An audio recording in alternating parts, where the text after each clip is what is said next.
Hi, this is Not Too Fast here. In this video I will be reviewing this car dash camera, and the name of this camera is called the Dome G30B. I got this from a website called gearbest.com. Now there are many brands out there, but the nice thing about this camera, it also comes with a secondary camera that you can place to face the back of your vehicle, and that camera has a resolution of 460p. So let me open this up and I'll show you what's inside. Here's the camera itself.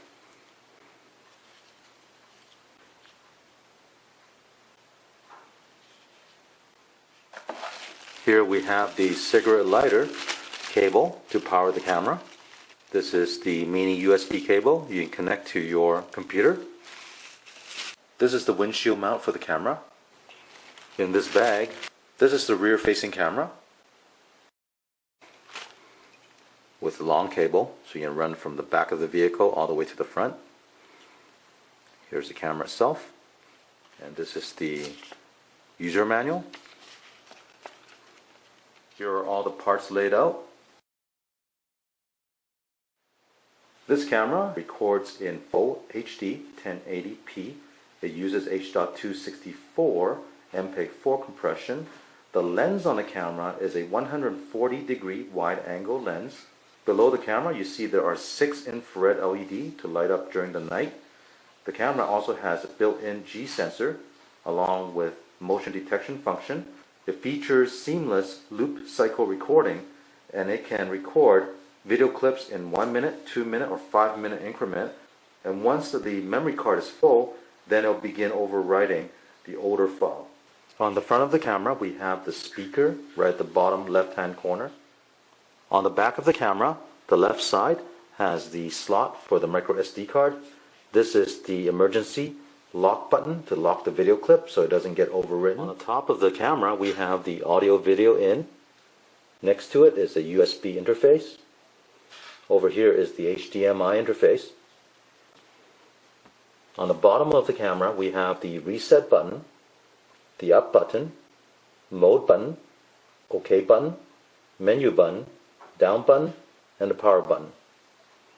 To install the micro SD card into the camera, on the side there's a slot here. Place it in here. Let me show you how to set up and operate this camera.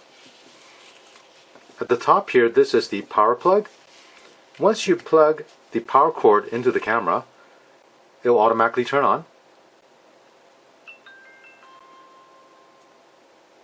Once it's powered up, the video will begin recording automatically. If I disconnect the power, after 10 seconds, it'll turn off on its own.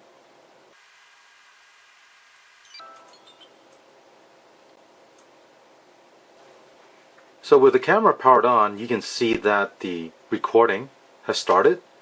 And by default, it will record 3-minute video clips, and they'll save it to the memory card, and they'll record another 3-minute video clip, and they'll keep on doing that until the memory card is full, and they'll overwrite the oldest one. So let's say if you're driving along and you notice something on the road that's happening that you want to save that video clip and not get overwritten, there is this orange button right here on the right. Press that, and then you'll see the top right hand corner there's a lock icon that shows up that tells you that this 3-minute video clip is now saved and locked. It cannot be overwritten. If you want to stop the video recording, press the OK button at the bottom right here, and then you'll see the timer at the top left hand corner disappear. That tells you the recording has stopped. And while the video has stopped, you can press the mode button here to toggle to the next mode, which is to take still pictures. Press the OK button to take a picture. Press the mode button one more time and you'll go into the playback mode. Here you can press the right arrow button or left arrow button to scroll through the different video clips. Press OK to play.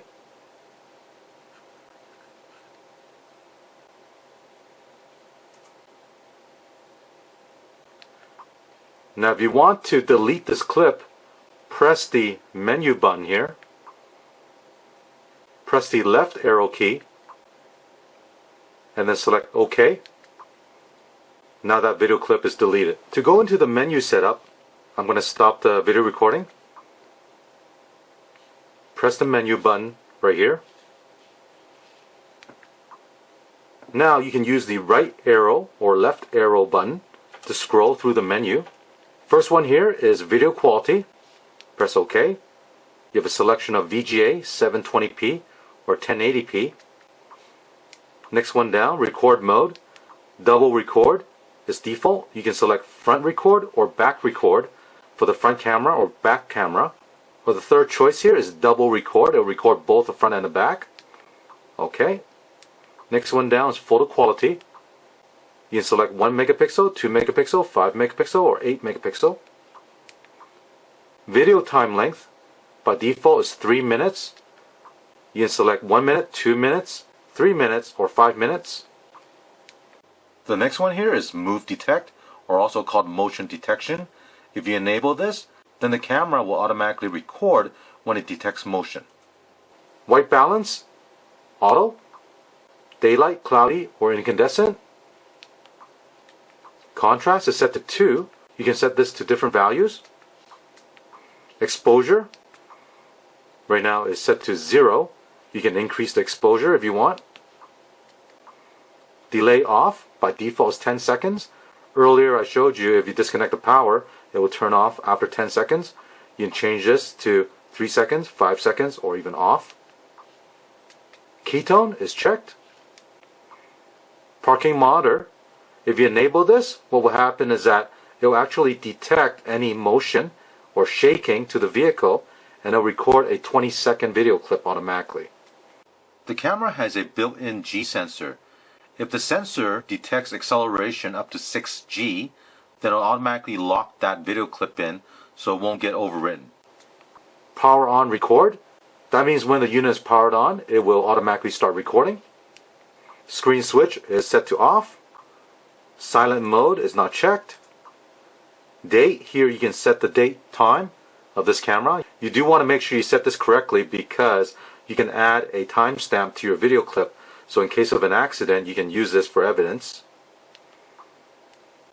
Language, default is English. Here are the other selections. Time watermark, this is to add the timestamp to the video clip. Format is to format your memory card. Factory reset will allow you to reset all the settings to factory default. And the last one here is the firmware version info. And now we're back to the first menu. Press menu again and you exit back to the video record screen. So let me demonstrate the parking monitoring feature of this camera. I'm going to scroll down to that feature and select OK. You'll see the checkbox selected. Now I'm going to exit, press the menu button. I'll disconnect the power and turn this unit off. And now I'll tap the unit to simulate this motion detected in the vehicle. You see the unit turn on. And after it turns on, it will record a 20-second video clip. After that, it'll turn off automatically.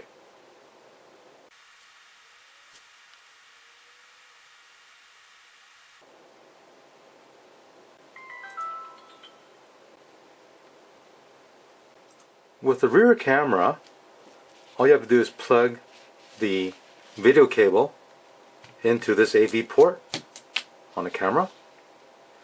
Now you'll notice that it also has a power lead that goes to this camera.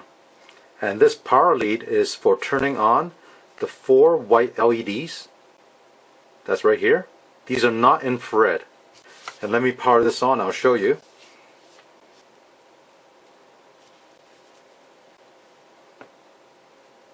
Now you do not need this powered for the camera to work. So let me turn on the camera and I'll show you the image you'll get.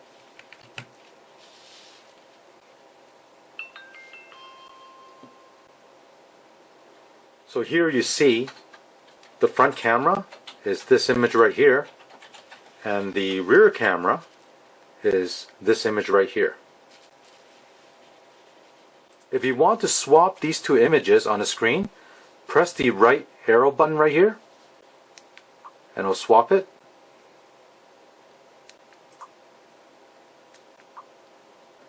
Also, you'll notice on the rear camera also has grid lines for backing up the vehicle. So let's go to the playback mode and see what the image looks like. This is the video clip of the rear camera. And you see these grid lines. And also the name has a B at the end of it. If I go to the next clip, this video clip has an A at the end of the name. That represents the front camera video clip.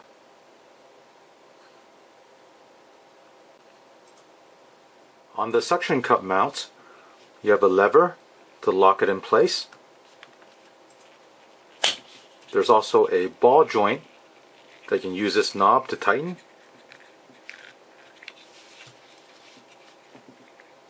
To install it onto the camera, slide the mounts onto the top of the camera, like so. Now if you want to remove the camera, it's very easy. Just wiggle this out and it'll be disconnected. So now let's take this to the vehicle, get it installed, and I'll show you some of the video clips that this camera records. I'll be installing the car dash camera in my Honda Odyssey. I measured the wires that came with this unit. The power cord is 11 feet long, and the audio video cable that goes to the back of the vehicle is 17 feet long. For those of you that might be thinking if you can hardwire this into your fuse box, you will not be able to, because this adapter here converts the 12 volt to 5 volt. That's why you have the mini USB here to connect directly into the camera. Go ahead and pull the door molding off. On this vehicle, you need to remove this plug, and then you can remove the A-pillar. I'm going to run the wire starting from the cigarette lighter. Run your wire underneath the dash and use tie wraps to tie to any existing wire looms over to the side and then up to the window. While you're running the power cable up to the headliner to the middle of the windshield, don't forget you also need to run your audio video cable for the back camera.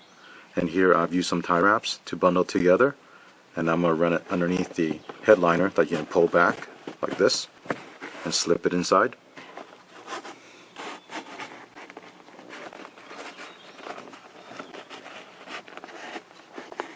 With this AV cable, normally you want to run it down over here underneath the side panels here. However, because it's only 17 feet long, if I did run it this route, it's not long enough to reach the back. Being this is a minivan, it's longer than most sedans out there. So what I'm going to do is I will run this up top. Now you got to be very careful because there are side curtain airbags that run along the entire edge of the vehicle. You want to make sure when you run this wire is that you stay away from anywhere near the airbag. I'm going to continue running this AV cable along the side here all the way to the back. So what I did with the B pillar is I pulled this panel back and slipped the wire underneath here, and I'm continuing to run the cable all the way to the back here. And I'll do the same thing over here. So now I have the cable all the way to the back of the vehicle. The plan is to mount this camera right on the hatch itself, so that'll point outside to the back window. And also this camera kit comes with double-sided tape and screws you can use.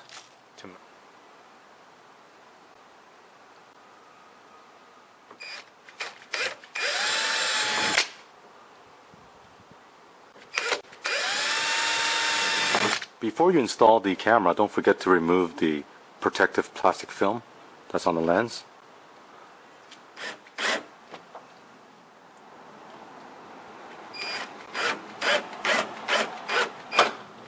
Now connect the camera to the cable.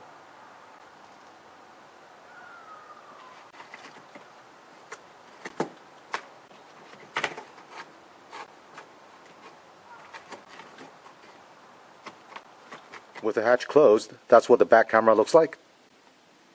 With the front camera, you also have to remove a protective film on the lens.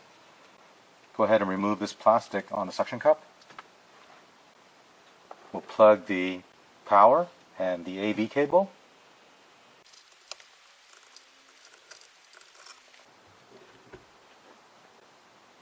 Here's a look of what the camera looks like from the outside.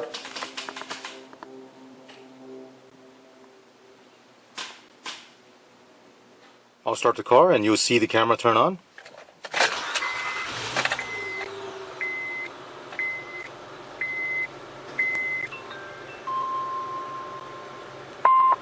If I switch the view, you will see the rear camera.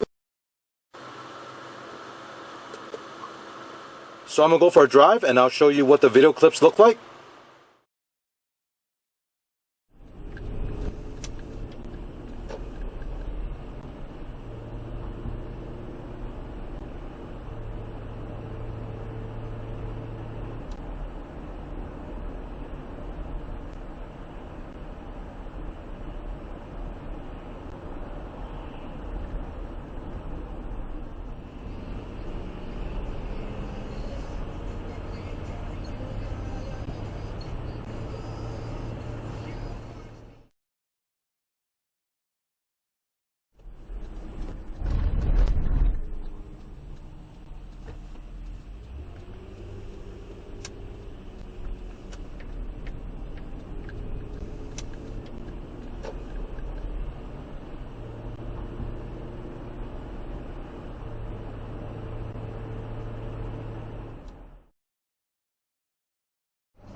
Well, I hope you enjoyed this video review of this dual camera dash cam, and I will put the link for this product in my description below.